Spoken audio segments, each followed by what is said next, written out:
Yippee-ki-yay. Yippee-ki-yay, motherfucker. That line was never meant to survive. Bruce Willis threw it out as a placeholder during filming, a joke for the crew, and the room laughed so hard it stayed in the cut. It became the signature of one of the most influential action films ever made.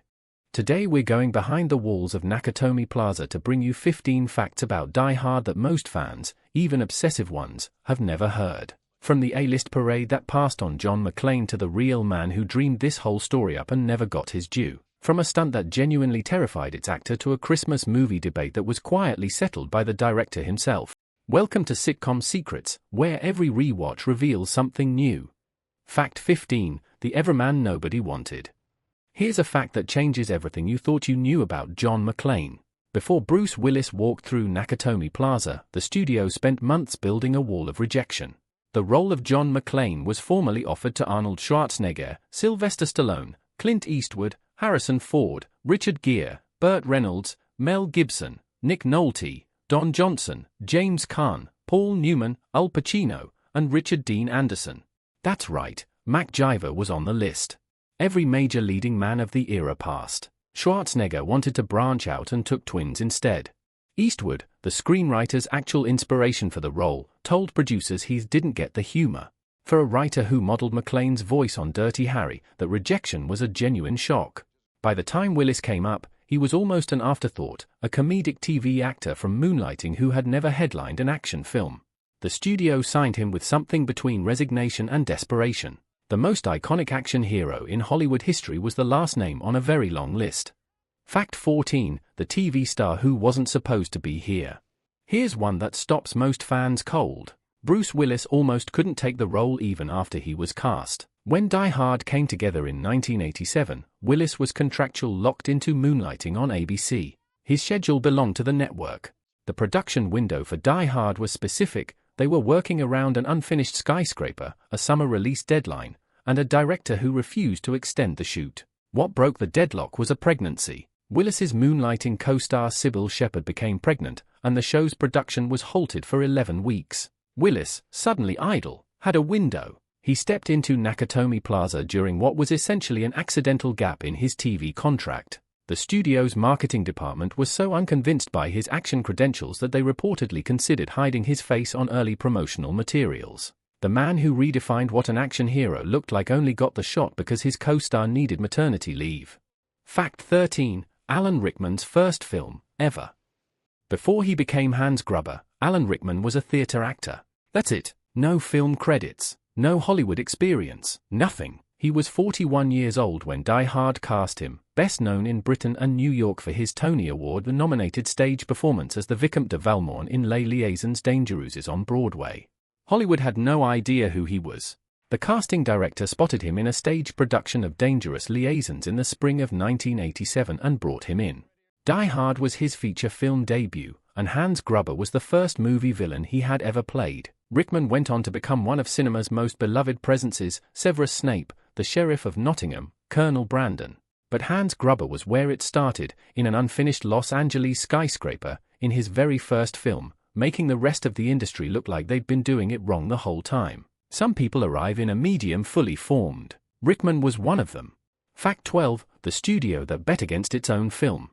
Here's a fact that changes the way you watch every Die Hard sequel. When the film went into production, 20th Century Fox's internal projections were, by most accounts, catastrophically low. The studio had committed $28 million to an action film headlined by a guy who made wisecracks on a TV comedy show. Executives knew the budget was high. They knew the star was a risk. What nobody knew was whether audiences would accept a bruised, bleeding, shoeless cop as an action hero when the prevailing template was Schwarzenegger and Stallone, untouchable, invincible, machine-like. The marketing team hedged. Early promotional materials reportedly played up the scale of the action and downplayed Willis himself. The film opened in July 1988 and went on to gross over $140 million worldwide against its $28 million budget. Die Hard didn't just succeed. It made the studio look small for doubting it. Sometimes the bean counters are the last people in the room to understand what they've made. Fact 11, the building was still being built. Most people assume Nakatomi Plaza was a set. It wasn't. The The building used for Die Hard was Fox Plaza in Century City, Los Angeles, 20th Century Fox's own corporate headquarters. And here's the detail that makes the whole thing stranger. When filming began, the building wasn't finished. The production moved into an unfinished skyscraper, raw concrete floors, exposed wiring, skeletal interiors on upper levels. Screenwriter Jeb Stewart had actually befriended a construction superintendent on-site during development, which is how he got access to the building in the first place, and why so many of the script set pieces map to real architectural features of the structure. Director John McClane didn't try to hide the construction chaos. He leaned into it. The unfinished, industrial texture of the upper floors gave the siege a gritty, off-balance quality that a polished set could never have replicated. The building that sold the fantasy of Nakatomi Plaza was a real construction site that the production essentially squatted in. Fact 10, the hearing that never came back. Here's a fact most people don't know about the man they watched survive an entire terrorist siege. Bruce Willis suffered permanent partial hearing loss in his left ear during the production of Die Hard. The culprit was a scene where McClane fires a gun through a table at close range. To achieve the hyperrealism director John McClane was after, the blanks used throughout the film had been modified to fire louder than standard. In that one sequence, Willis was in extremely close proximity to the discharge. The sound was explosive. His daughter later confirmed that the hearing damage was directly linked to that moment on set. Willis himself has spoken about the hearing loss in subsequent years, attributing it specifically to that scene. He went on to make for more Die Hard films, a long run of action movies, and never fully recovered the hearing in that ear. The man who made tough look effortless paid a real physical price to get it on camera. Fact 9, the fall that was never supposed to happen that way. This is the one. For the scene where Hans Gruber plummets from the top of Nakatomi Plaza, director John McClane asked Alan Rickman to do the stunt himself. Rickman, a 41-year-old stage actor with zero film experience, agreed. He was rigged to fall backward approximately 25 feet onto a blue screen airbag. The fall would be shot at 270 frames per second, 10 times slower than normal, allowing the background of Fox Plaza to be composite in post-production. The agreed procedure, the stunt crew would release Rickman on the count of 3. Stunt coordinator Charlie Pisserni had other plans. He told his crew to drop Rickman on the count of 1. What you see on Rickman's face as Hans Gruber falls is not acting. It is genuine, unfiltered shock. A man who didn't know what was coming and then suddenly was falling. Rickman later said he didn't even remember the countdown, only the sight of producers looking slightly incredulous that he'd agreed to do it at all. McClane then convinced him to shoot a second take as backup. The first take was the one used. There's no way he could have faked that. Fact 8, the barefoot decision that broke the crew. Here's one that changes everything you thought you knew about Die Hard's most iconic detail. The bare feet weren't a screenplay invention. They were a throwaway logic beat from the source material. A fellow passenger advises McClane on a plane to remove his shoes and curl his toes in the carpet to ease his fear of flying. The screenwriters kept it as a bit of character color. Nobody anticipated it becoming the defining image of the film. On set, it became a production nightmare. The crew was working on the floors of a real, unfinished high-rise. Glass, debris, concrete dust. Every scene involving Willis's feet required meticulous cleaning of the floor, careful management of what was in frame, and a growing concern about the practical safety of a barefoot actor on a construction site. The detail that made John McClane feel vulnerable and human, that grounded the whole film's aesthetic, was a logistical headache that cost the production real time and real money. Art often works that way. The things that feel the most natural are the ones that cost the most to achieve. Fact 7, the book that started everything, and what it actually was.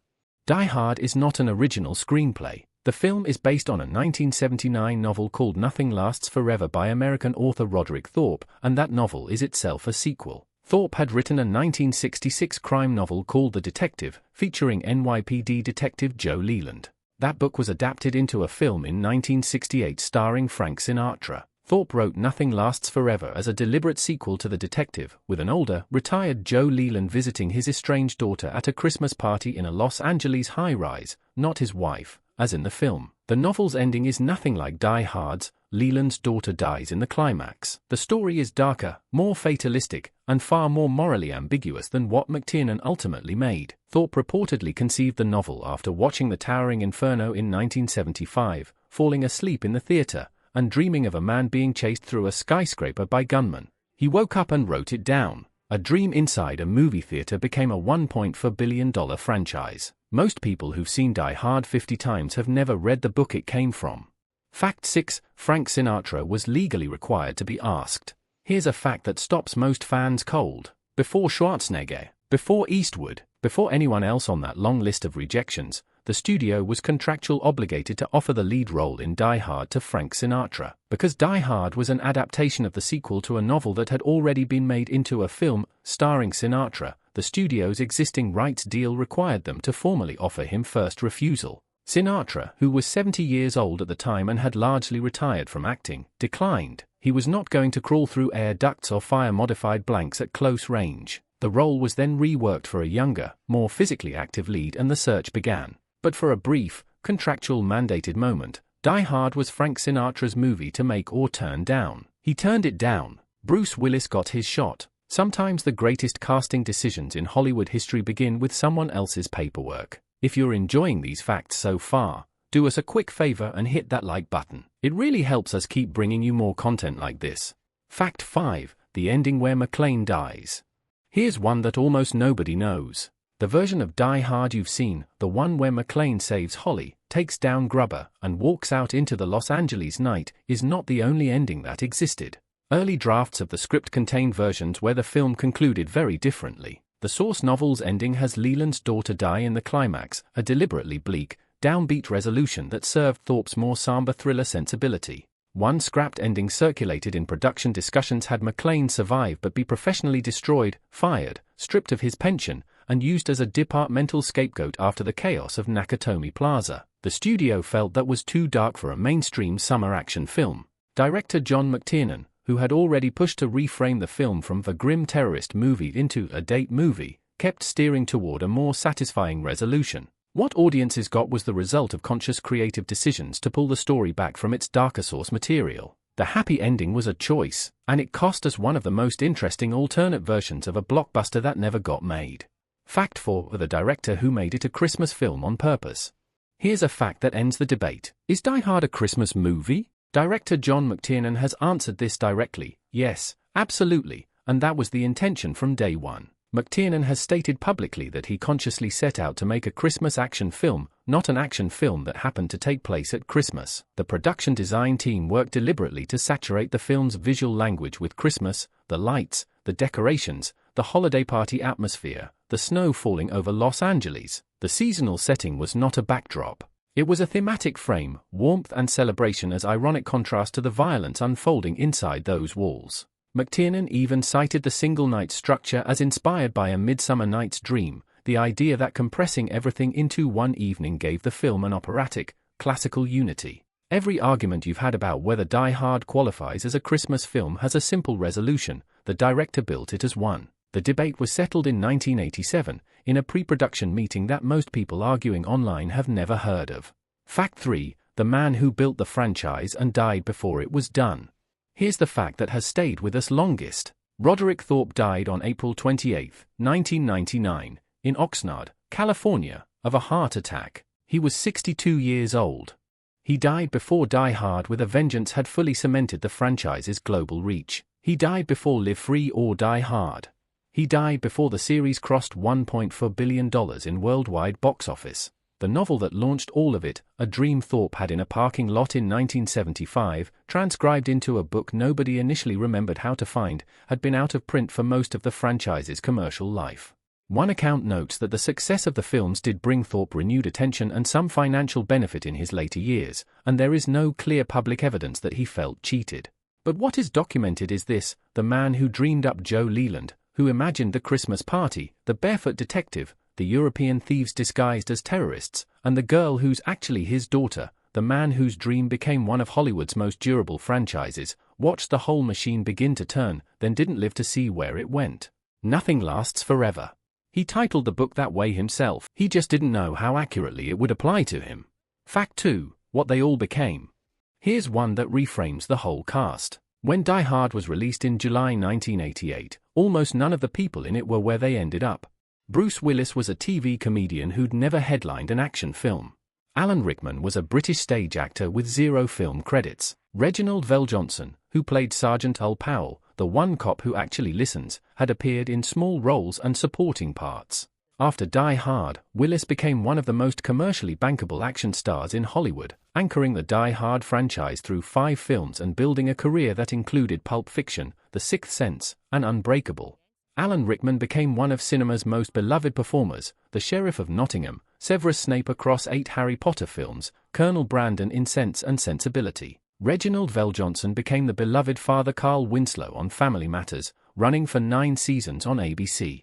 Even Stephen E. D'Souza, one of the film's 2 screenwriters, went on to shape 90s action cinema with projects that carried the Die Hard DNA forward. One film functioned as a launchpad for an entire creative ecosystem. The people who walked out of Nakatomi Plaza weren't the same people who walked in. Fact 1, the line that was never supposed to last. Here's the fact we've been building toward. The most quoted line in Die Hard, arguably one of the most quoted lines in action movie history, was an ad-lib that was never supposed to survive the editing room. During production, Bruce Willis threw out "Yippee-ki-yay" as a throwaway placeholder, a joke aimed at the crew. He didn't expect it to be the final line. The crew laughed. It stayed. No committee approved it. No focus group tested it. A TV comedian improvising in a half-built skyscraper on a production the studio was nervous about accidentally gave the genre its defining catchphrase. In a film built on calculated risks, an untested star, an unfinished building, a director who turned a terrorist movie into a date movie, a stunt coordinator who lied to his leading villain about when he'd be dropped, the thing that lasted most was the thing nobody planned. That's the real Die Hard story, not the explosions, not the blueprint. The improvisation.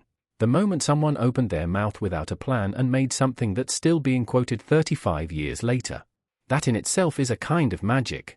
Every vulnerable, wisecracking action hero since 1988 owes something to John McClane. Hit subscribe, drop a comment, and tell us what to cover next. This is Sitcom Secrets, where every rewatch reveals something new.